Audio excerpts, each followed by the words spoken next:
Frères et sœurs, nous n'avons pas été créés pour vivre selon le système de pensée du monde. Nous n'avons pas été créés pour vivre selon la pensée et l'exécution des morales de ce monde. Au contraire, nous avons été créés pour changer ce monde.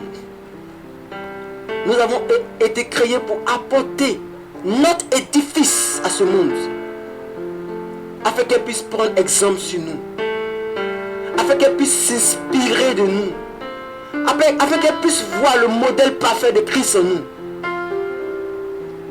Adam et Ève ont reçu le pouvoir d'assujettir le monde, de la dominer, d'emmener toutes choses qui sont sur la terre à se plier à la conformité et à la volonté de Dieu. Toi et moi, nous ne sommes pas appelés à faire de la télévision notre ministère. Toi et moi, nous ne sommes pas appelés à faire des films, à faire des musiques de ce monde, notre ministère. Nous sommes bien plus importants que la terre. Nous sommes bien plus importants que le péché. La Bible dit dans le livre de 1 Pierre que nous sommes une race élue. Nous sommes une sacerdoce royale. Nous sommes une personne, des personnes pour lesquelles le Christ s'est déplacé pour venir mourir. Dans le livre de Genèse chapitre 1, Dieu a créé le monde entier avec sa parole. Il a créé le monde entier avec sa parole. Mais pour créer l'homme, il s'est déplacé.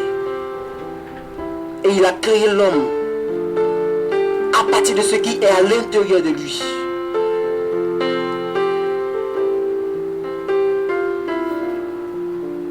Nous devons refuser la chair.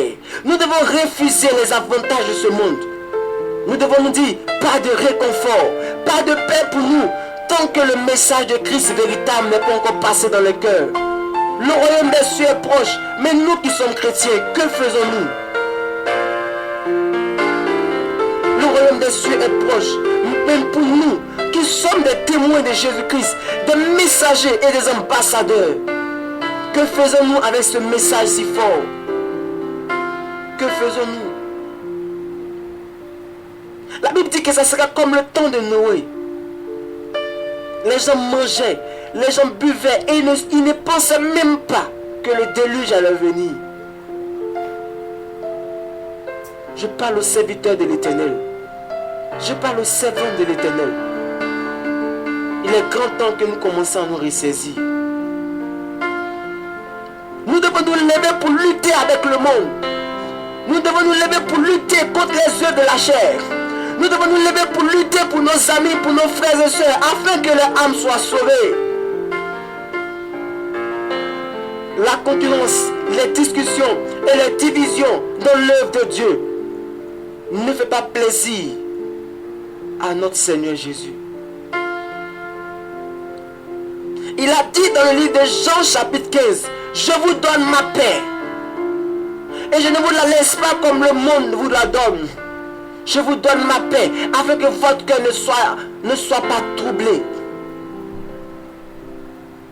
Mais que faisons-nous avec la paix de Christ? Que faisons-nous avec la paix que Christ nous a donnée? Regardons au milieu de nous, regardons autour de nous, regardons ceux qui nous entourent. Ils recherchent la conformité, ils recherchent la paix de Dieu, ils recherchent l'assurance véritable. Frères, nous sommes des élus de Christ. Et la Bible dit, ne vous conformez pas au siècle présent, mais laissez-vous transformer par le renouvellement de l'intelligence. Ne nous conformez pas au système de pensée de la chair. Ne nous conformons pas au système de déception de la terre. Ne nous conformons pas au système de corruption, d'hypocrisie de la terre. Nous sommes un peuple sanctifié.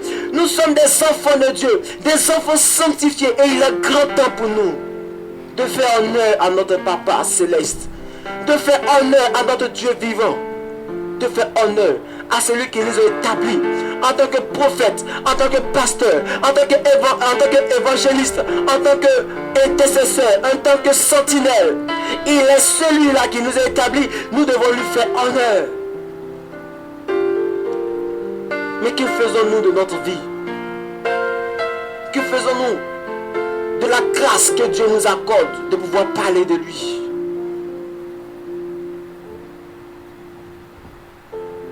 La Bible dit que le monde et sa convoitise passeront. Le monde et ses convoitises passeront. Ils passeront.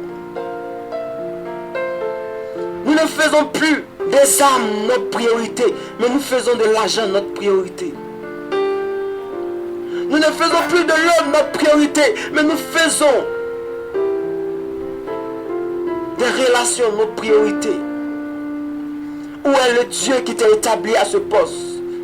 Où est le Dieu qui nous a appelés? Sortons du milieu d'eux, sortons du milieu des péchés, sortons du milieu des discussions vaines qui ne peuvent pas sauver. Sortons du milieu des distractions. Toi et moi, nous n'avons pas été appelés à nous conformer à la terre. Toi et moi, nous n'avons pas été appelés à vivre selon les pensées corruptibles de la terre.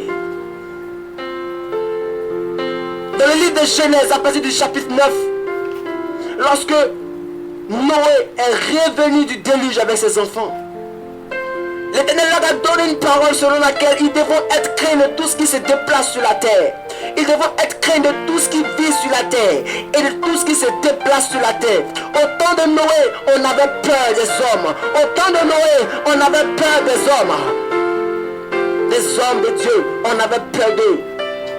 Au temps d'Élie, on avait peur d'Élie parce qu'il était loin de l'Éternel. Mais que fais-tu avec l'onction que Dieu t'a donnée? Mais que fais-tu avec la grâce que Dieu t'a donnée? Nous sommes un sacerdoce royal. Respectons-nous.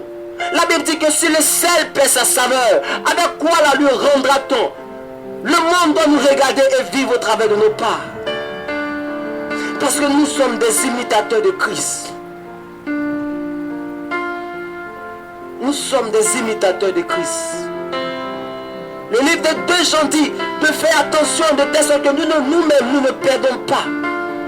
Nous ne perdions pas notre place au paradis. Réveillons-nous.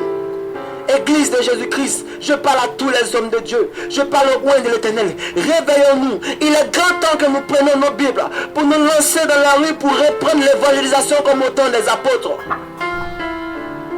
Il est grand temps que nous prenions nos Bibles pour nous lancer pour faire du porte-à-porte comme le temps des anciens hommes de Dieu, des premiers chrétiens.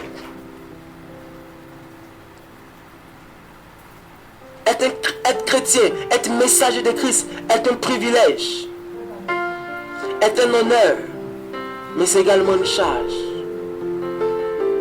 Que Dieu nous bénisse.